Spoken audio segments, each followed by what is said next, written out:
Good afternoon. I'm Dr. Andrea Chisholm, Deputy Director and Chief Development Officer of the Trust, and I'm glad that you're able to join us today for the seventh webinar in our Business of Practice webinar series titled The Sustainable Clinician, Self-Care as a Business Practice. Presenting today's webinar is Dr. Tanya Wood. Dr. Wood is a licensed psychologist and specializes in working with individuals and couples experiencing infertility, pregnancy loss, and/or considering third-party reproductive assistance. Dr. Wood also is the Director of Clinical Training in the Graduate School of Education and Psychology at Pepperdine University.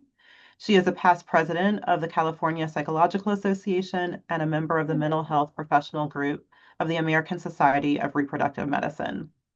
Dr. Wood has been recognized nationally several times for her accomplishments, and in 2023 received APA's Presidential Citation Award for her work in trauma, infertility, and reducing disparities for underserved communities.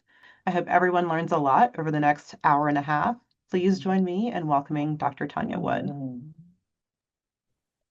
Thank you, Dr. Chisholm, for the introduction, and thank you all of you who are taking time to be with us this afternoon. And it's really, I think you're probably taking time more so for yourself. And so I'm hoping that in the next hour and a half that in addition to getting some rest and restoration and ideas for rest and restoration, that you can leave also with a sense of belonging and connection, which will be a key aspect about this notion of building sustainable self-care as part of business practice. So let me now work on sharing my screen with you. There we go. Okay.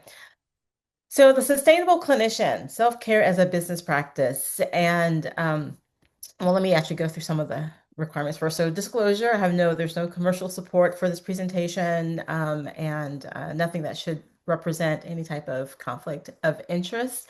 In fact, by way of disclosure, I would say that I feel like I've kind of fallen into talking about self-care out of my own continued development and evolution of trying to establish a consistent and effective self-care practice. So I think that I'm just more willing to talk about it openly and transparently, which is has led me to be someone to kind of continue to be asked to present on it. So no conflicts of interest other than my own continued progress with it.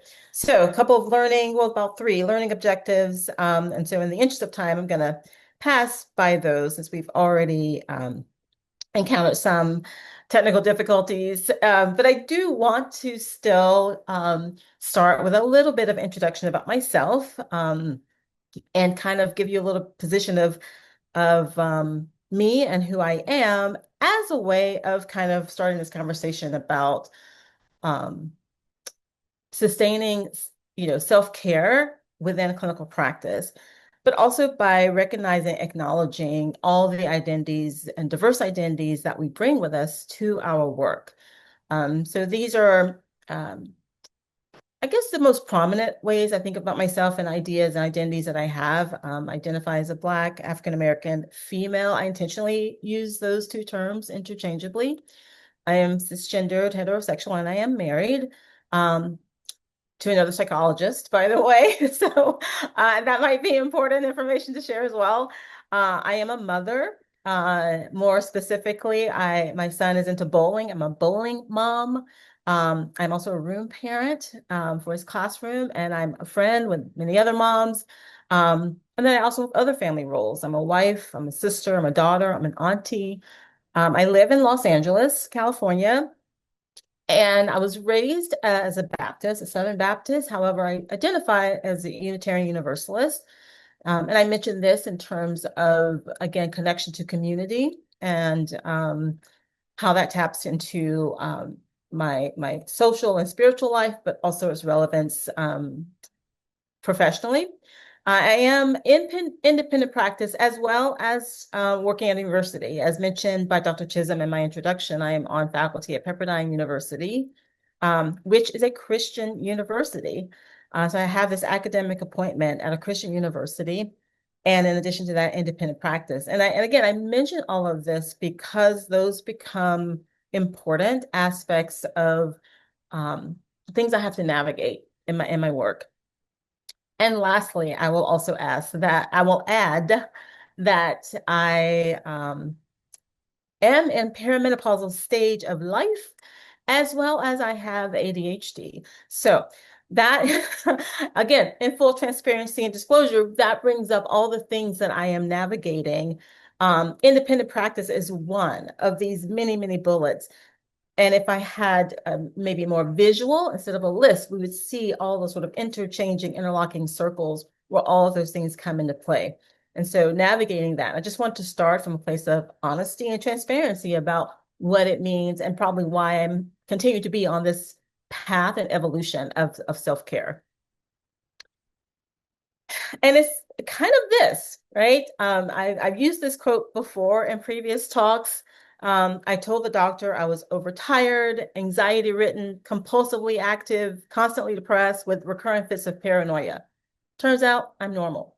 I mean, there is a busyness of business that we have, and then there's also our lives and relationships that we are navigating, and how much of this is about the busyness of the work that we're doing. And so I would like to introduce this quote and talk about this so that we don't come from it from a place of like, what's wrong with us that we're not able to fill in the blank, but recognizing that probably we are pretty normal in the response to things that are, a lot going on and a lot of overwhelm.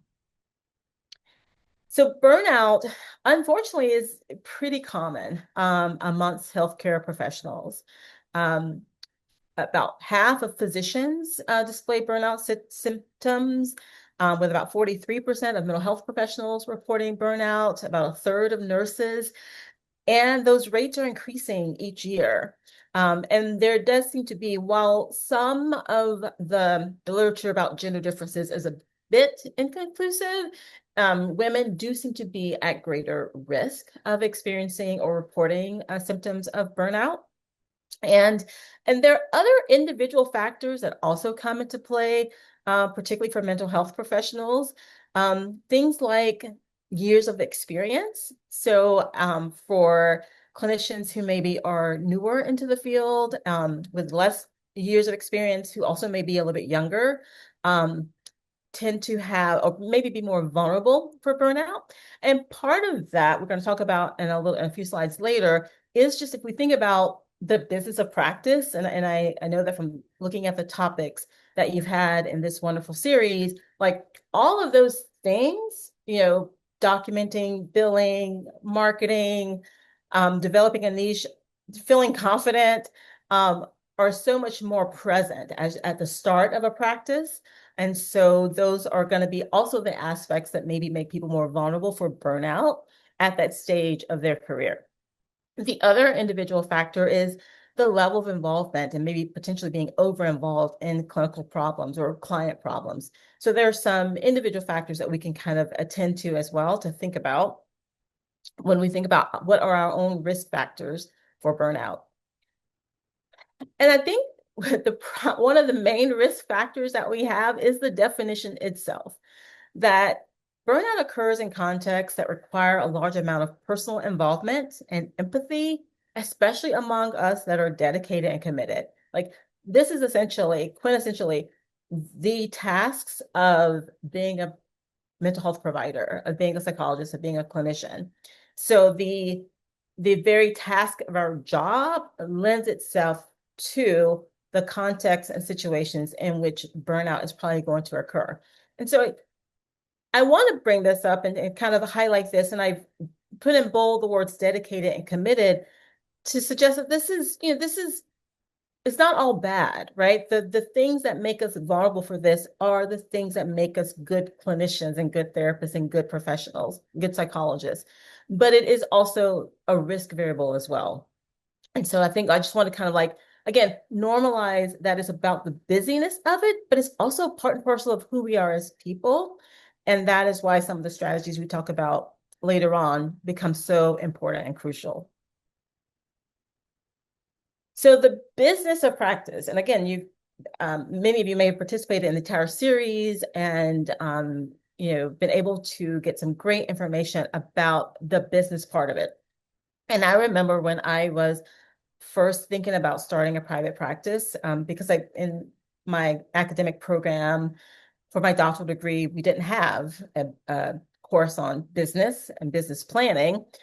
So, and all the information that I was gaining, I was like, well, you have to set aside time to work on the business, but there's also time that you're spending working in the business.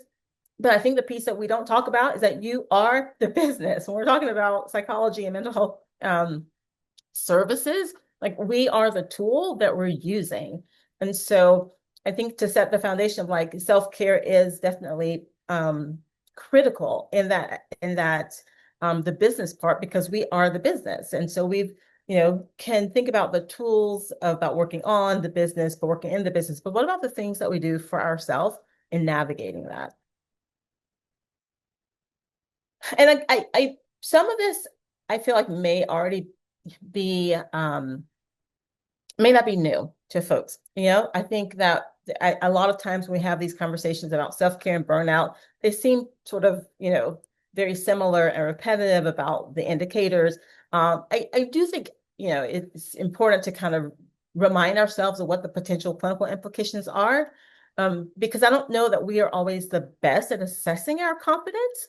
And we may, be able to acknowledge things like exhaustion and fatigue and things like that.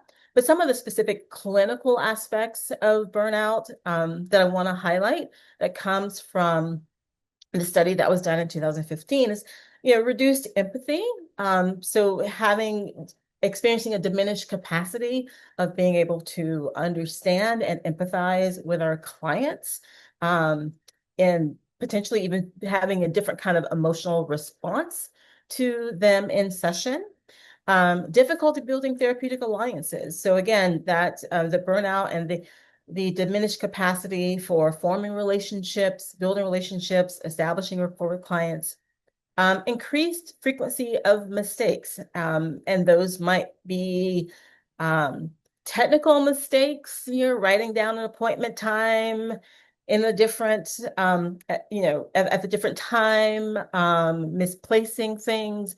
It might be clinical mistakes, okay, this is a great place to come in too. And we're talking about sustainable self-care in business, and this is a good time to acknowledge like I am in 100% telehealth. So believe it or not, but that some of the ways of building sustainable care in that is by um, preparing for and anticipating these exact kinds of challenges and navigating that with clients. And I think it does create opportunity to role model um, the sort of flexibility and pivoting that we sometimes need when we are, subject to things like technology. Um, but what that means is that we do have to integrate wellness into our business practice. And I love this definition, and I've shown it before in similar talks.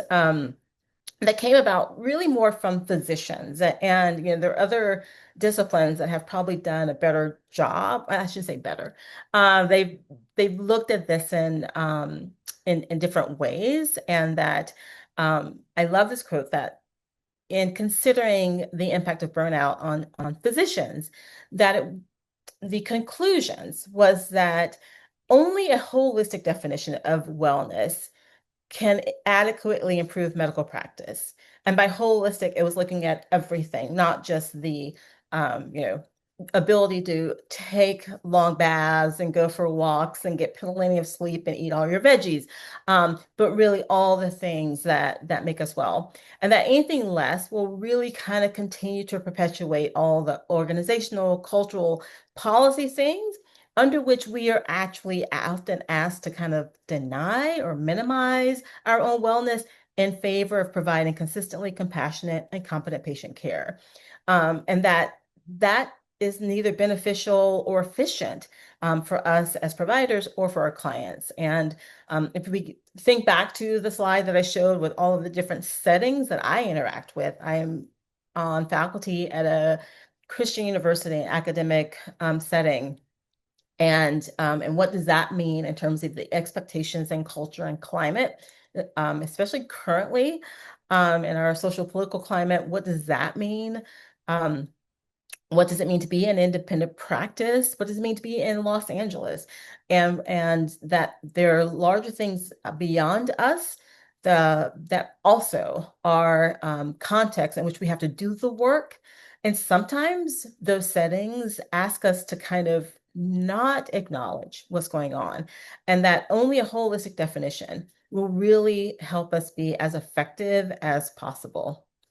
So again, that's part of the my hope that as we think about those, not just the risk individual factors of burnout, but also recognizing that some of this might be happening at a macro system level that we can look at and attend to without such self-criticism. All right, next slide, please. Okay, yes, so reduced clinical impact of burnout. So this is some of the things I think I was talking about before. Um, in terms of the clinical aspects, again, we probably already know as therapists the things like being fatigued, being tired, our own signs of depression and anxiety. But what about the work itself with clients? Our attention to um, details, making mistakes, communication skills, also, empathy and building rapport. And if you're starting to notice yourself like having challenges with that, it's just one of the things to be mindful of. That could be one of those like yellow flags that's showing symptoms of burnout. In part because we are really bad at assessing our competence. And sometimes it's not until things have really built up that we begin to focus on this. So next slide, please. So the other aspect of us to think about is the clinical implications beyond just our own actions and behaviors, but what this might mean in terms of client outcomes. And so there are a couple different sources of this in that clinicians who on different measures, self-report measures of burnout and job satisfaction as well, showed symptoms of who self-reported symptoms and also showed symptoms also seem to have poor treatment outcomes for the clients on measures of anxiety and depression. And part of what this work looked at is had from a survey of different clinicians who use measures like the PHQ-9 and GED-7. So they had the clients' reports on those, and then had the therapist complete a job satisfaction survey and a burnout survey, and noticed that the correlation there that existed. Even when trying to measure for, or at least like consider and factor in like the complexity of cases. So there was some variance, obviously in like complexity of cases. So we might see that like, that treatment outcomes is not all on the therapist, but that when even those were, taken into consideration and account, that there still is about a 30% variance in treatment outcomes for clients, especially on measures of anxiety and depression, when their clinicians also reported higher levels of burnout. So I think those are important things to think about as well. Next slide, please. So that's some of the clinical aspects, but then I want to speak specifically to the APA ethics guide. And there are a couple of specific elements and specific guides in the APA ethics code that speak specifically and explicitly to this idea of monitoring our own well-being. And so principle A, which is the principle of beneficence and maleficence, if I think I'm getting those words right, it says psychologists strive to be aware of the possible effect of their own physical and mental health on their ability to help those with whom they work. So it says it and lays it out there. So we are guided by that principle to be aware of what's happening with us as it may affect those we work with. And then standard 2.06 is specifically about personal problems and conflicts, and that it compels us as an ethical responsibility to really know about what's going on from us and refrain from initiating activities when they know, or we should know, that there is substantial likelihood that our personal problems could prevent us from completing our work-related activities in a competent manner. And that when we become aware of any personal problems that might interfere with completing our work-related duties, that we take appropriate measures, such as getting consultation, determining what we should limit, or maybe even terminating work-related duties. So consultation is really key, and getting that consultation up front and really, getting input and advice and guidance, and thinking about maybe limiting our activities for a while, especially when there are some maybe personal stressors that are showing up. So our ethics guidelines speak explicitly to this. And one thing that we do at Pepperdine is we actually, from the day of orientation, from the first day that students show up, we actually share Standard 2.06 with them. And we talk about it in the larger context of the role of supervision as well, that while a supervisor is not a therapist, obviously, but that at times a supervisor might ask about how are you doing as a way of emphasizing, underscoring the responsibility we have ethically to attend to what Standard 2.06 requires us to do. And while I don't think our guidelines explicitly talk about how burnout and not attending self-care could affect our ethical decision making, it does affect the ethical challenges that we encounter. And when we think about making decisions and using any ethical decision making model maybe that you have access to, there are a couple things that can happen. If we are burnt out, we're probably likely much more vulnerable in terms of making mistakes, not paying attention, reduced empathy. So all those things that would be also factors, not just clinically, but also involved in ethical decision making become impaired as well. So it's not just our clinical decisions, but our ethical decisions that also can be impaired and impacted by some of the symptoms and effects of burnout. Next slide, please. So I've talked a bit about like what are the things that contribute to burnout, but what we want to know is then what do we do with that? What are the factors that are associated with practitioner wellness? And this visual is very specific. I chose it because it shows like a water bottle, and we got our fruit, and we got our lettuce and our salad. Because again, a lot of these self-talks are often, or self-care talks are often about like how we, again, our eating and sleep and all those things are really, really important. But when it comes about the business itself, like the clinical practice, what does that mean? And so I wanted to kind of highlight that for purposes of the talk today. What does it mean in terms of the practice of our business in terms of well-being? So there's sort of three main themes that I want to focus on, which have been shown up as both risks, but also potentially protective factors in practitioner resilience and well-being. So job satisfaction, peer support, and this idea of tolerance for uncertainty. So next slide, please. So job satisfaction from a wellness perspective. And I'm going to take some time here to actually like have, I know that we're probably going to have to rely on the chat box for this, and I'll check the chat box to see. But I really want people to think about and reflect on this idea of job satisfaction. And not sure at what stage of career folks are that are on the webinar today. But I want you to take some time and think about it. And this actually comes from a book written by Wendy Williams, a past APA president, where she looks specifically at Black women and emotional labor and results of that. But she talked about it from this idea of wellness perspective and our work. So a couple of questions, or three questions. What does healing, productive, fulfilling work look like for you at this point in time in your career? What does that look like? Because it does evolve over time.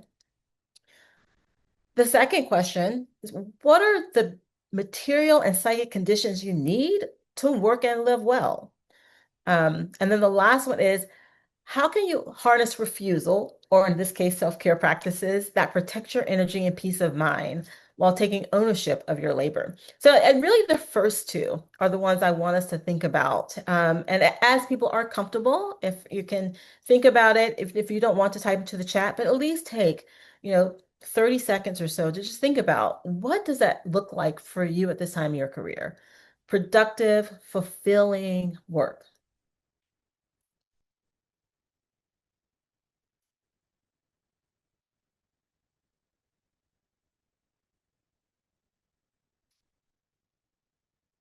And I know that I might be, oh, you can go back to the previous slide for me.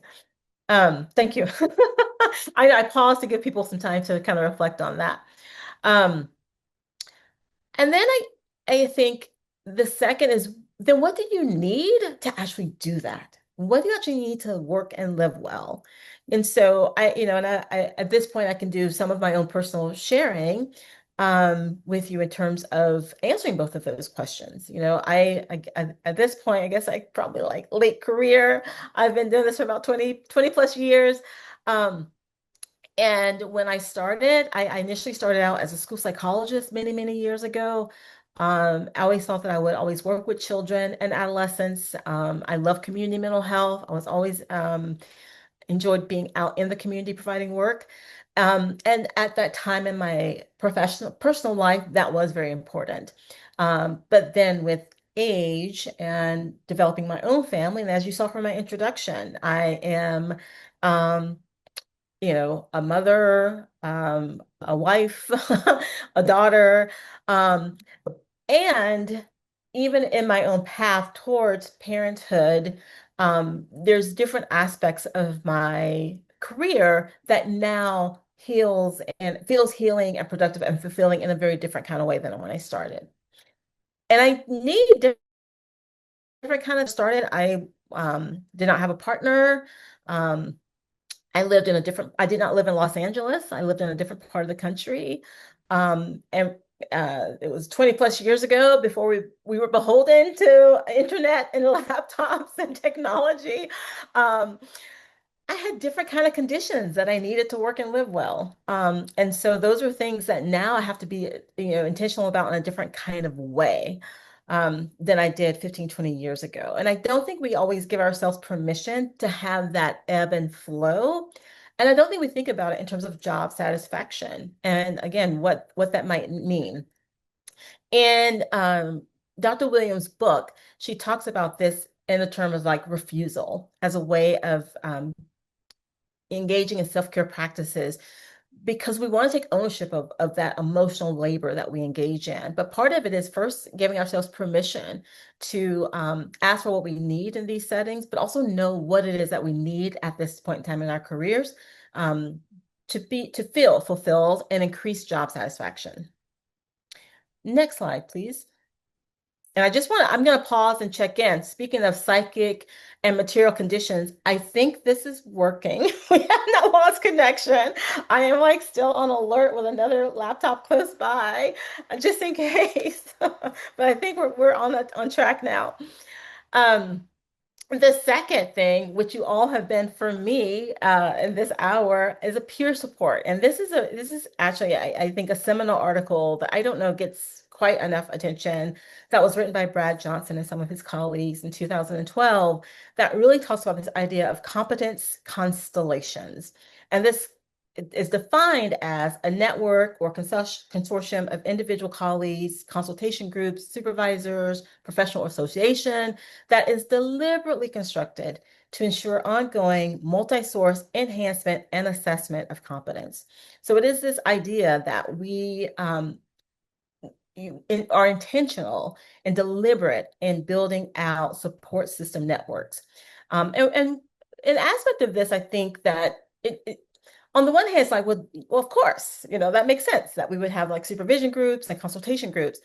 But this idea of self-care and well-being is largely sometimes organized around Western ideas of individualism, and that a person who is taking care of themselves are, got everything together and they're well organized and they're on top of things. And um, we we don't conceptualize wellness from this idea of competence constellations, right? We conceptualize it more of a very individualistic thing that we strive for, that we achieve for, that we identify in ourselves. And so the idea of this competence constellations and peer support sort of shifts that discourse to think about what would it mean if we actually, as a professional, made it much more part of our common conversation that we want, that the role of these groups is critical to our competency, skill, and assessment.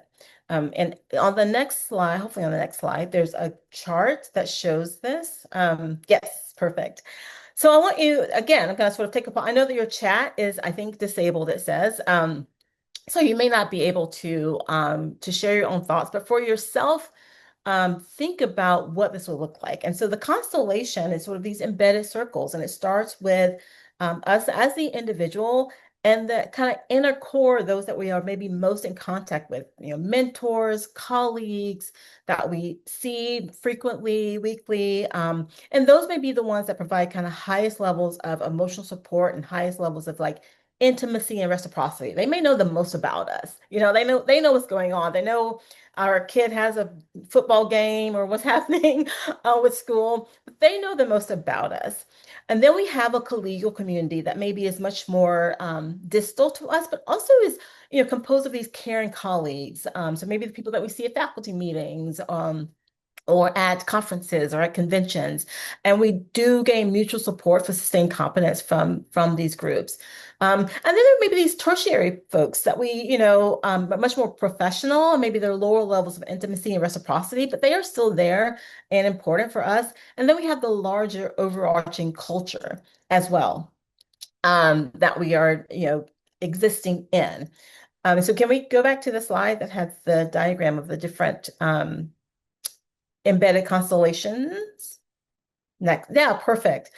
And so I want you to take some time to actually consider that for yourself. And what that might be. And as you are thinking about that, I'll actually again I'll share my own like self-disclosure.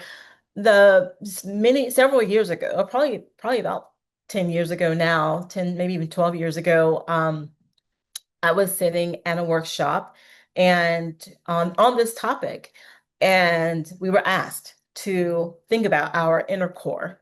And sitting at a table with some colleagues, and I must have made a comment about like, huh, I'm really stumped. I don't know.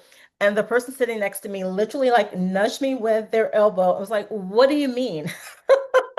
And it was in that moment I was like, oh, that's right. Like, I do consult with you a lot. Like, you do know what's going on in my personal life. Like, and I think that I had done, for better or for worse, such a good job of differentiating. Like, this is a professional colleague. And while that person knows some things, is that someone that I also come to for like that I see and recognize them as providing much needed emotional support and intimacy and reciprocity in a professional context as well, and that those things are linked and interchangeable.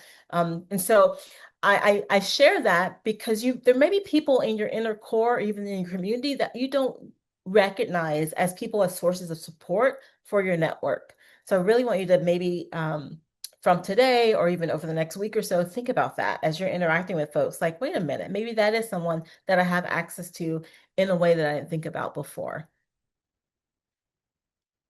I can see that there's some questions in the chat box, and I will wait till the end. Just make sure we get through the slides because we're on a roll right now. Can you all go to the advance to the next slide for me? So let's get to the meat and bones of this about what is it for strategies for sustained self-care. Actually, I want to come back to there's a slide that is not there, is about the uncertainty. So I mentioned a few slides back, three things: job satisfaction, peer support, and uncertainty. And I bring that up because there is, in terms of our stages of the career, there are different tolerance that we have for this idea of uncertainty. Um, Later in our careers, we have a greater tolerance for it, and it probably impacts us less in terms of levels of burnout. But earlier in our career, again, when you are first setting up a practice, building professional relationships, making that transition from academics, from school to professional, um, you know, learning billing codes, there's a lot less like confidence and certainty. And so we're much more vulnerable than at that point for also burnout. Um, And then that shifts over the course of our career. The ways to navigate that uncertainty is going to be explained in these strategies for sustained self-care. But I want to again bring it up as a way of normalizing and validating, more importantly, validating, especially I think right now in our current social, political, financial climates that we're in, where our it's not just our clients navigating uncertainty, but many of us are as well. Many if you're connected to hospitals or VAs or academic institutions, then we certainly have been navigating a lot of stress and uncertainty about our roles and our work, et cetera. And that I just want to kind of highlight that capacity for tolerating that and using again a support network to navigate that being able to recognize and acknowledge that we are in uncertain times is also a part of sustaining self-care, not just I think for the business but especially for our personal lives right now. So I didn't want to skip over the that third bullet point about the tolerance for uncertainty because it is a key critical piece. um, but mostly I just wanted to kind of mention it as like, again, validating and understandable so that we can show ourselves some self-compassion. So our first strategy for sustaining self-care is self-compassion. And you can go to the next slide, please. So what might that mean? And again, I hopefully this is not too repetitive of things that people already know and think about, but I think uh, is worth repeating just to make sure that we kind of come back to it again, because I think a lot of it is like our idea of well-being is conceptualized in a very like individualistic way. And our practice, right? If we're independent practice, we are the tool we think of it in a very individual way, and so much so that we are responsible for the well-being of the clients, etc. But we want to turn that compassion to ourselves as well. And so, three ways of showing self-compassion is some compassionate attention to us. So, noticing and paying attention without judgment and shifting away from focusing only on the negative in our performance.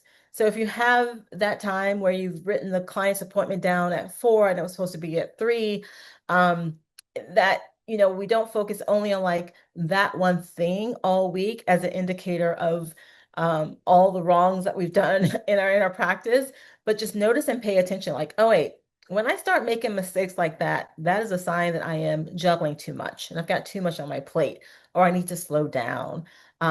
Is my organizational system working for me? So some compassionate attention to things that we begin to notice. And then the second way of showing self-compassion is with compassionate reasoning and judgment. Again, sort of decreasing that rumination on errors and also decreasing that self-criticism. Mistakes will happen. We're going to be much more vulnerable for mistakes when we're burnt out, and it's noticing that. And that for me, again, speaking very transparently, is one of my like yellow flags. When again, perimenopausal and ADHD. So I already struggle with having a good like management system. I've got my Apple Watch, got my iPhone, I've got all the things. To try to remind me, and things are still going to happen, just like today, this morning. And I, have to have some compassion in the reasoning and judgment.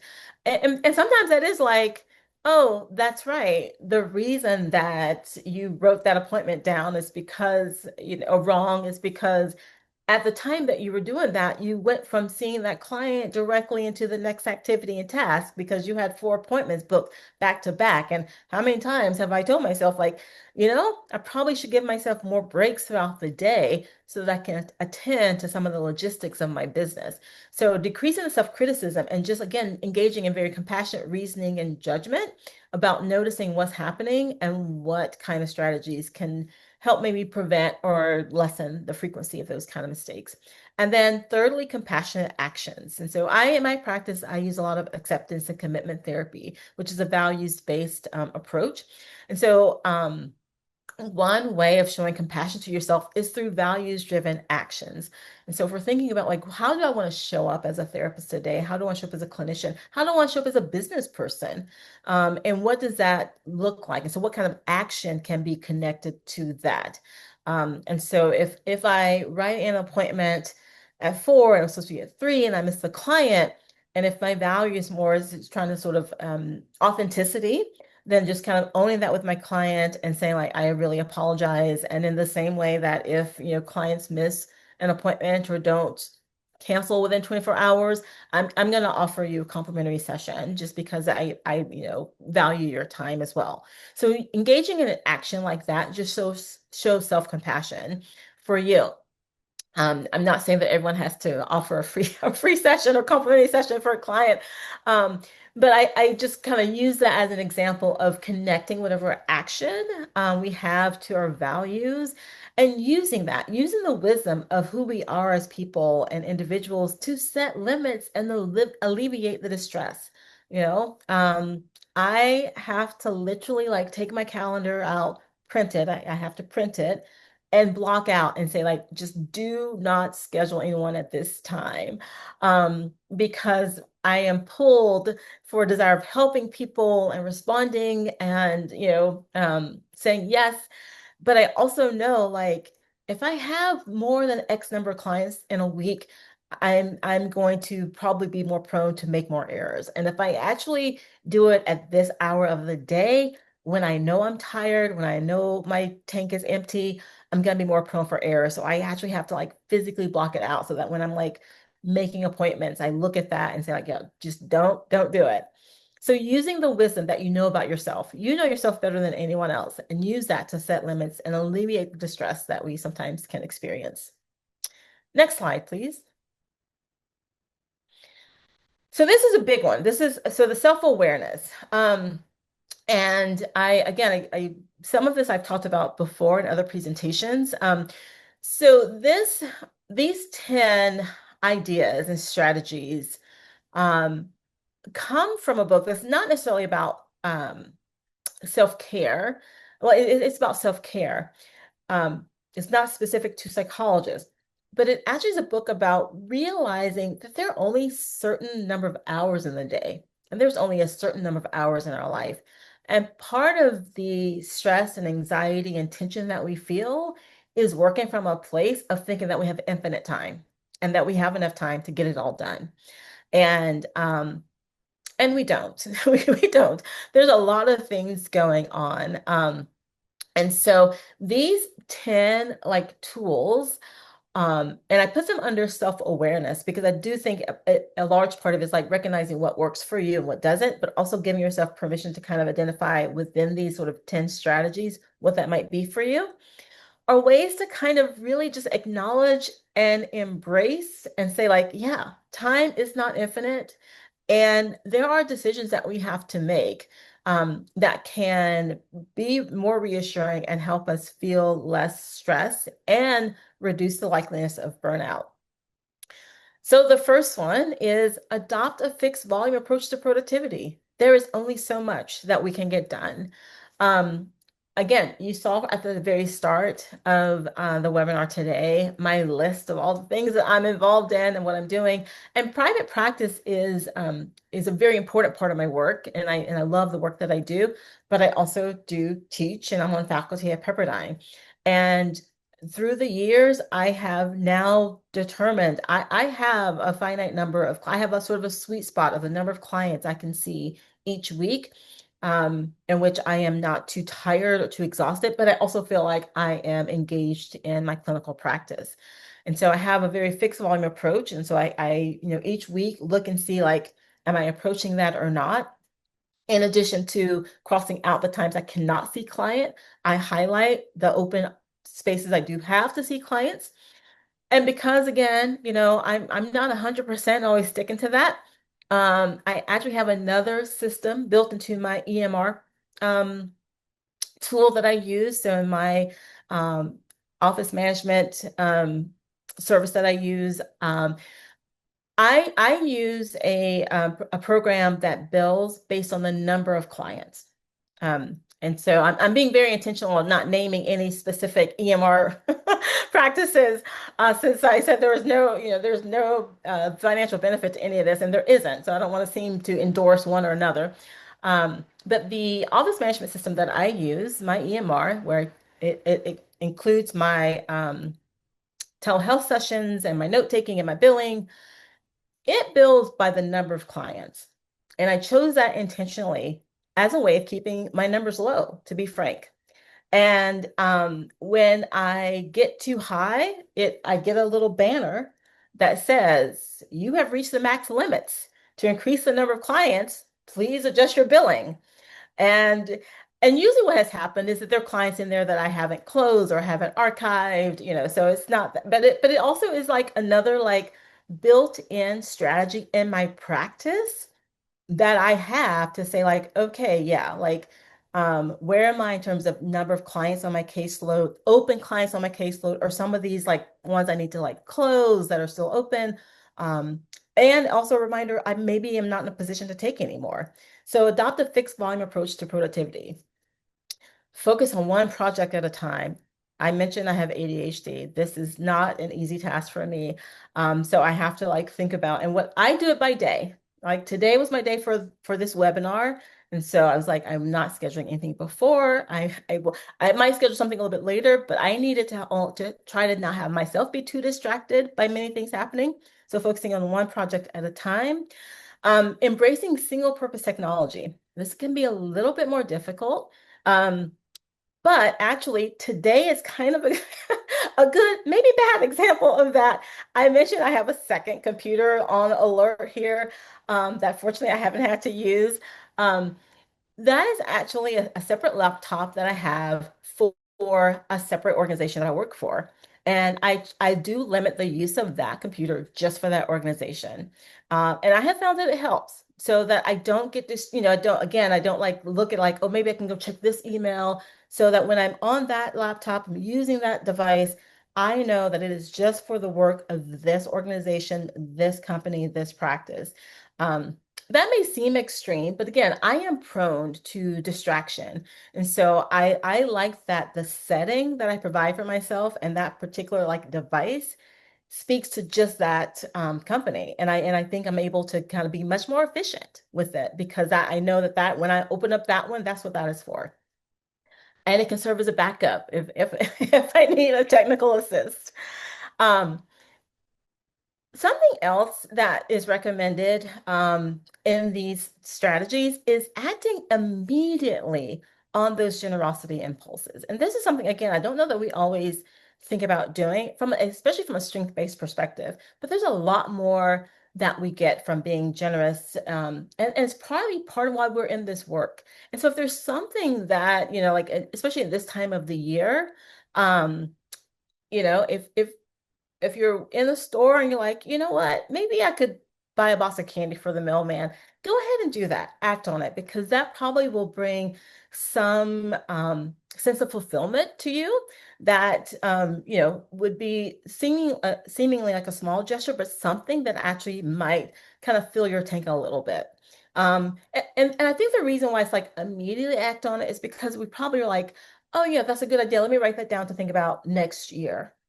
But time is finite, and we may not have that next year opportunity. So act on it immediately and receive the benefit of giving and generosity immediately for yourself. Consolidate your caring. And this is the idea of like, again, think about the things that we can carve out and the things we want to bring in together. I have lots of things going on, lots of people, and I'm like, okay, what's the most efficient way for me to kind of think about connecting with the other parent in my son's class? Because I am the room parent. And so what does that mean? And so how can I kind of pull that all together? So consolidate your caring again, just to reduce that sense of distraction, and seemingly like that we have all the time in the world to get all this done, and we don't, and that is okay.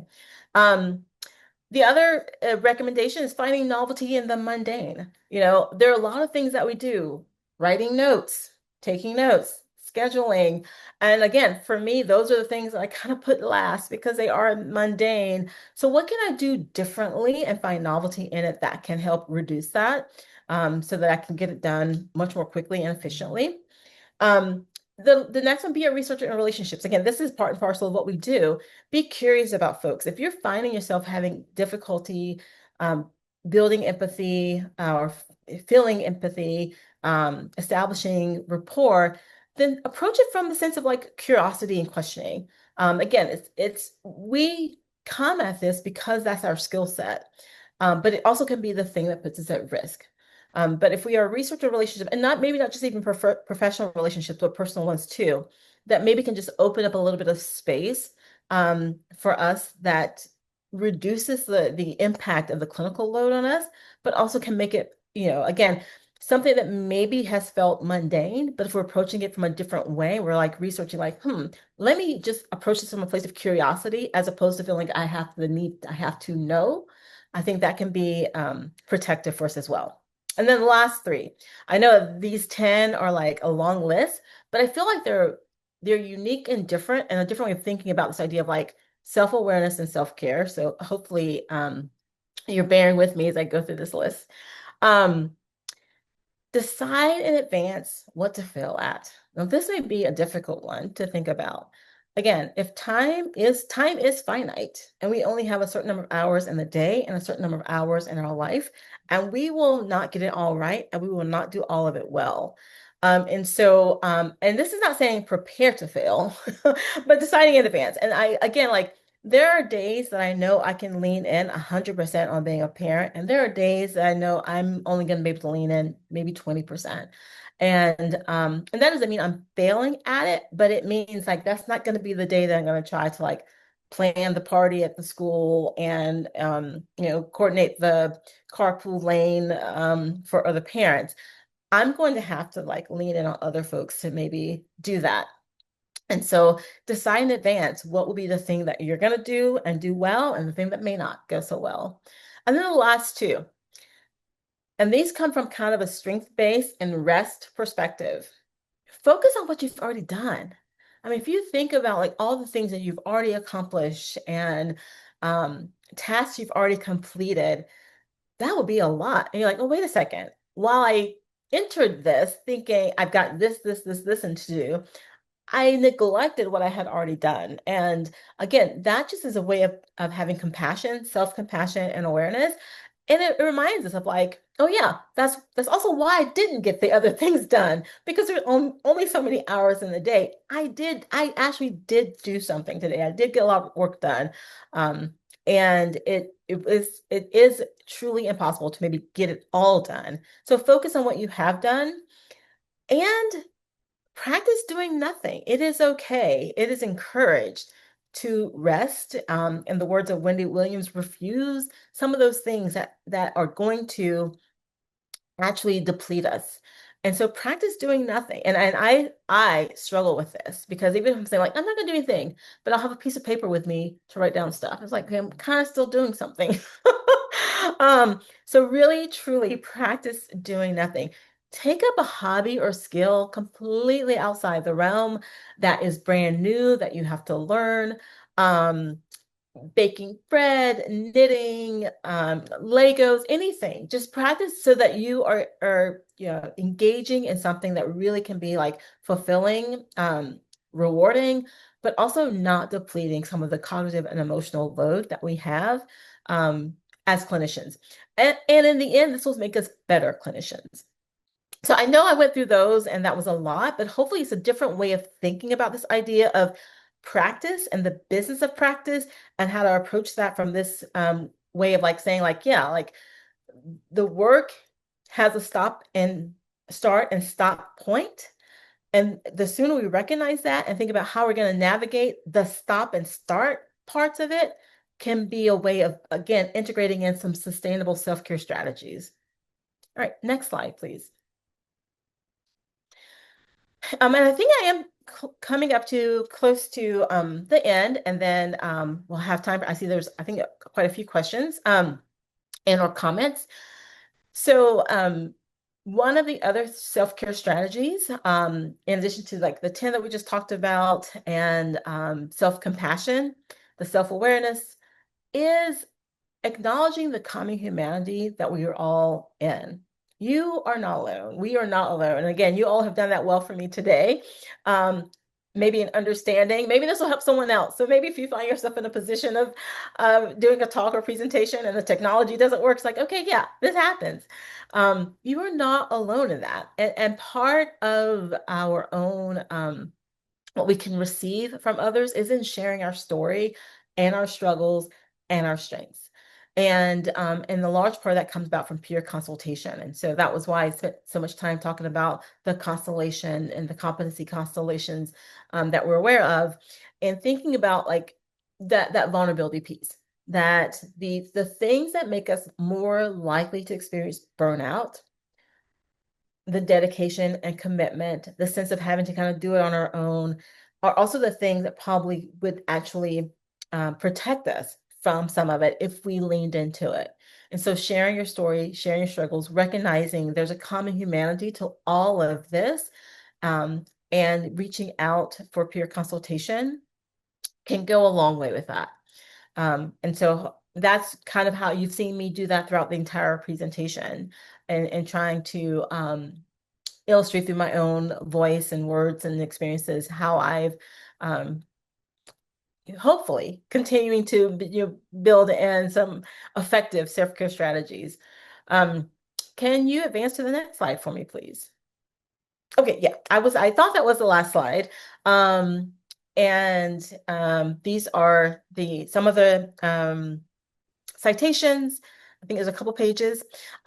Before we get to the chat, I know there are a lot of questions in the chat. If you'll go back to the previous slide about the common humanity, I think that might be a good way to like lean in. I know I've already shared a lot of some of the things throughout about my own myself and strategies.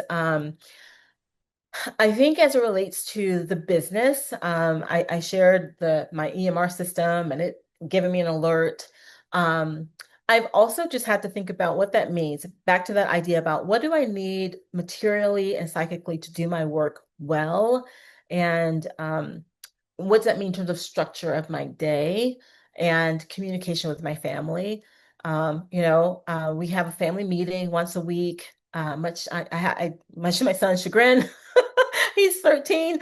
Not many teenagers want to sit with their parents at the table and talk about, school and academics, but we have found that very helpful for organizing our family. And I realized that I was like, okay, I need more buffer time between work and home. And a large part of my work I do at home because I do telehealth. And so we talked explicitly about, that even if the office is quiet and you don't hear anything, it doesn't mean I've stopped working. And my husband said, well, on those nights where you're seeing clients, we being him and our son, we could take on the chore of dinner. And which is a goal that we want for our son anyway. So it's like, oh yeah. And so we built in very specific things around my work. So even though I'm kind of like upstairs, I could be across, the city somewhere else. And they're kind of acting like I am across the city somewhere else. And I kind of needed that. I kind of needed them to think that I wasn't even around. And what would y'all do if I was not here? Because the psychic energy that it was taking on me to think about, well, they're downstairs, they're hungry, they want to eat. I know my son has homework to do, was taking a toll on me and my clinical practice. And so when we as a family organize ourselves that way, it did wonders for me. So I will pause there and see what wonderful questions people have for me. Yes, well, thank you so much for that. There's a lot of engagement in the Q&A, so I do have some questions, and then I'll Okay. also feed you some of the ideas that people had to take care of themselves too. Oh, But the great. first thing that I want to do is just to read a comment from one of our attendees that I thought was a really great way to open up. So This person said that your presentation was a beautiful display of how to navigate the inevitable technological failure. Your accomplishment in self-care skills is shining bright today. Thank you, Dr. Wood, for this important Oh, presentation. So I just wanted to share that with you, that you demonstrated how to engage in self-care today. So thank you. That was beautifully done. There are a few comments that I'll read out because you did ask a question about how our participants are engaging in self-care. And so hopefully this will be, you can offer some reflections, but also some ideas for other people as well. So one person said that they, like you, a work environment that supports client healing, an environment that is healthy and models interpersonal health.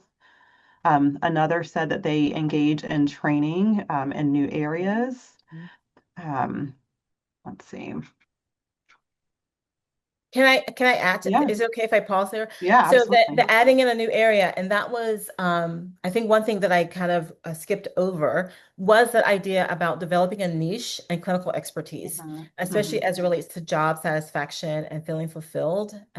Is definitely something that can help reduce or at least mitigate the ideas of aspects of burnout in our practice. Yeah. Yeah, great. Thank you. And then the last one before I get into other questions that someone shared was working with like-minded individuals who are also affirming of neurodivergent clients. So I thought that was a good one too. So with some questions, let's open up and kind of talk about our ethical responsibilities and self-care. So the first question is, how can organizations or group practices better support ethical self-care so that clinicians don't feel like they're failing by needing rest? Ooh, can you wait, repeat that one more time for me? That's Yes. a good one. Yeah. How can organizations or group practices better support ethical self-care so that clinicians don't feel like they're failing by needing rest? Mm, that is a fantastic question because I do think that there is a responsibility of organizations and institutions to integrate that in. Um, and especially the second part of that, so that the clinicians that we don't feel like failures when we ask for rest for self-care. Um, and my initial thoughts come to like what are the what's the structural infrastructural way to integrate things in that achieve all of this. So like one thing that California has done, and maybe other states have too, it reworked the CEUs, and they're now called continuing professional development. And there's sort of four categories. One of those categories is peer support. And so, and you have to document and log the number of hours and time that you spend, and all of your CE requirements or continuing professional development hours can't be only from that category, but you can use that as a way. And so I think of institutions like I'm a professor at Pepperdine, but often there are opportunities to engage in consultation with my peers. So I think if there are ways that organizations can integrate in things like peer support groups, peer networks, lunches, you know, building in breaks throughout the day, um, that can be a way organizations can respond. And I think it is about a culture of sort of speaking to these things and recognizing the importance of them. I think I guess I will say this maybe more from an individual perspective, but hopefully something organizations and institutions can do as well, is for me, I think about it as I'm also role modeling for my clients what this is too, you know? Um, and when I take time off and I'm honest about it, I'm showing clients that they can take time off and that they can rest. And I come back more restored and repaired. One thing that I forgot to mention, another thing that I do that I build into my practice is, and this is more for my academic work, is I have an out of office that I know a lot of people do, but I actually do mine every day during the week and on the weekends. So at 6 p.m., it kind of, and there's an out of office that says like, thank you for your email, but I forget exactly how it's phrased, but something like, in the evenings, I'm spending time with my family. So I'll respond to your email when I receive it, when I return to work at 9 a.m. tomorrow morning. So I do that at Pepperdine. I don't do that in my private practice, but for Pepperdine, I do. And students have responded really well to it. Um, Another thing that I do, sorry, Dr. Chisholm, but I now remember some of the other things I wanted to mention. I have leveraged AI with my email responses. And so I have integrated in a not just the like automatic response, but an actual like program that can draft email responses to me for my students. And it has saved lots of time. And it has been fantastic. So that's what institutions and organizations can do. Yeah. Well, I mean, I love your answer. So you talked from an individual level, the organization that you're in, but even also at the state level. That's great. And Mhm. you piqued my interest too about the email assistance. So that's interesting.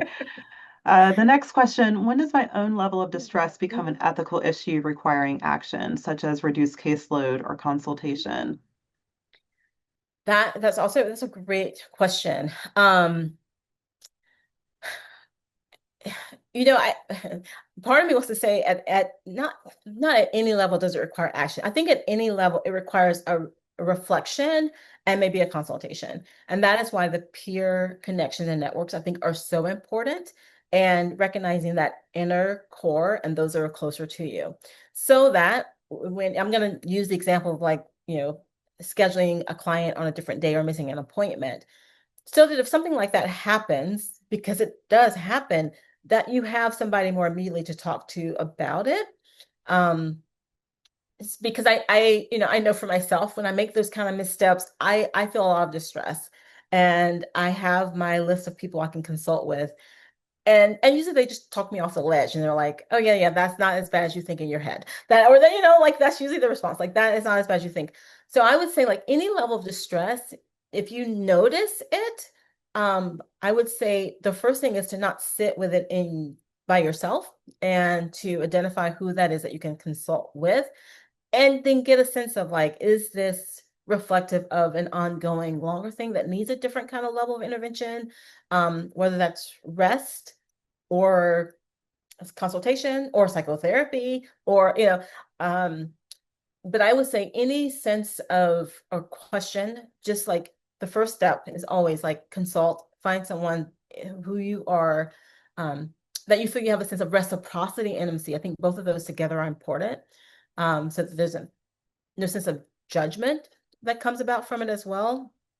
um and that even as I'm saying it, I can feel in myself, I'm hesitant to say it because it's like, wait, you mean when I feel any distress, like talk about it, which can feel overwhelming. But it's kind of like, yes, and again, I operate from a lot of ACT. And so the operating principle I'm working from with that is that the more we try to deny it and press it down, the stronger it gets. And I think just acknowledging like, okay, what is going on? What has upset me? Why am I upset about this? And let me talk to someone about it. Um, would be. So not sure if I completely answered the question, but that would be my answer.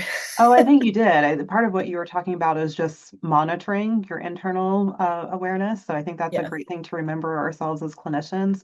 And the other thing that I heard is not waiting until you get to the point of distress, but to build that support network before you get exactly. there. I think Yes, that's yes, especially important for small group practices or solo practitioners too, to already have it kind of built in for them. So thank you for that. yes, yes. There were a few people who really noted liking your link of self-care to business practice. So that's where I want to go next. Okay. So your point that you are the business reframes self-care as part of operational management. So what are the first steps you recommend for clinicians who've never treated self-care as a business priority? How do you get Ooh, started? okay. How to get started? If you've never treated self-care as a business practice, what's the first step? Um, I would say maybe the questions I posed in the slides, like what is it that for you is, fulfilling work, giving yourself permission for that. And I say that in the context of an independent practice, we also have to like live and survive. And so we also may be motivated by the need to financially support ourselves. But giving ourselves that grace. And then the second question. And then what do I need logistically and psychically to make that happen, to work and live well? And so, reflecting on those, I don't want to be too prescriptive because I know it can look differently for different people. I have colleagues that work on Sundays, and that is because their family sleeps in on Sunday. It's a quiet day. They work a lot with executives and CEOs, and they like the Sunday schedule because that prepares them for their week ahead. And I think for that person, that works that Sunday. I would never be able to work Sunday. Even my family knows. They're like, I can't do anything after 5 p.m. on Sunday because I need to just like sit and rest before the work week begins. Um, but I would say like know what it is. Know what it is that will bring you fulfillment and passion, and give yourself permission to organize your work life around those things. We probably have a lot more flexibility with that than we think. So, what do you find clinicians most often misunderstand about the connection between strong self-care and actual financial sustainability of their practice? And you talked about kind of limiting your caseload some. Oh my God, that's another great question. And that could probably be a whole nother talk, right? About money and all the emotional, psychological connections that we have to money. Um, okay, so what I bear with me as I kind of work this out, but what I think clinicians miss is our own, I think, our own work and attachment to money. Again, no, I'm not saying that to ignore that we are financially supporting ourselves. Um, and yet there can be also emotional connections to it and sense of value and worth to the money as well. And so I think it is like I say that as someone that often operates from a scarcity approach. And I think I've had to um, really be very intentional with that. And so this is what I mean by that, that it is so hard sometimes to turn down a client or turn down a request. And as I was making a shift in my profession from working with children and adolescents to what I do now, which is mostly reproductive health, I really had to be intentional of turning down client and saying, no, now this is the focus of my practice. And I was really worried and scared, like I will not have any clients, I will not have any referrals. Um, but two things happen. The more I made that clear that that was my focus, the more that became the people referred to me. Um, and as I, was able to decrease the number of cases that were not related to that, I feel like I got more skillful and competent in the area of niche I wanted to develop because that was my priority caseload. So while I had the fear of scarcity of like this is going to greatly diminish, owning that, owning where I felt more fulfilled, actually in the end helped me build more connections, get plenty of referrals, and build a practice. So I think the one thing that clinicians maybe overlook is our attachment to and use of money as an evaluation, as opposed to kind of remaining centered and grounded in the clinical work, and that if there's the scarcity principle comes from our own experiences. It may not be about our clinical work and our utility today. So you started talking in that kind of operating in a little bit of uncertainty, setting boundaries, that actually helped you. And so I was going to ask you about this harnessing refusal and what does it look like, but I think that you just really answered that in terms of how to put it into practice. But Mm-hmm. I do want to stick some with that uncertainty because you referenced some research that does connect tolerance for uncertainty with wellness. And I know that that's a skill that we're all trying to be able to understand. But how can clinicians intentionally build that tolerance for uncertainty, especially when we work in a field where outcomes aren't guaranteed and there's so Right. many individual factors? Yes. So I'm going to answer that. I'm actually going to lean into my ACT background, experience, and training. And so I apologize to anyone that's here that's less familiar with acceptance and commitment therapy. The reason I'm going to lean into that is because I'm going to come at it from a values-based approach. And so when there is uncertainty, and there's a lot of uncertainty, uncertain number of, will the clients stay? Will they come back? What will the outcomes be? Um, we have our own, either physiological, emotional response to that. And so I think the one thing is to like notice that and like, what is that telling me? And that's telling me something probably that's really important to me about the work that I do. And so in those times of uncertainty, what is it that I'm noticing and what does it tell me about what's important to me? And how do I now engage in behaviors and actions that still fulfill that, regardless of the outcome of what's going to be from this? So is it operating from a place of integrity? Is it um, making sure I always, like for me, making sure I always have at least some spots for reduced fee? Um, those kinds of things. So while yes, the uncertainty about money, but I can feel much better about my practice when I know I'm like, okay, I have reserved certain number of spots for reduced fee. When I reach that limit, then I can say, this is my fee, period. Not this is my fee, comma. um, but so that would be my suggestion, recommendation of navigating the uncertainty. And I think, and just acknowledging it and acknowledging the vulnerability of it, that like, um, that it will be here, that it's there, and I notice what is it telling me about what's important to me, and how can I anchor my actions in what's important to me or my values.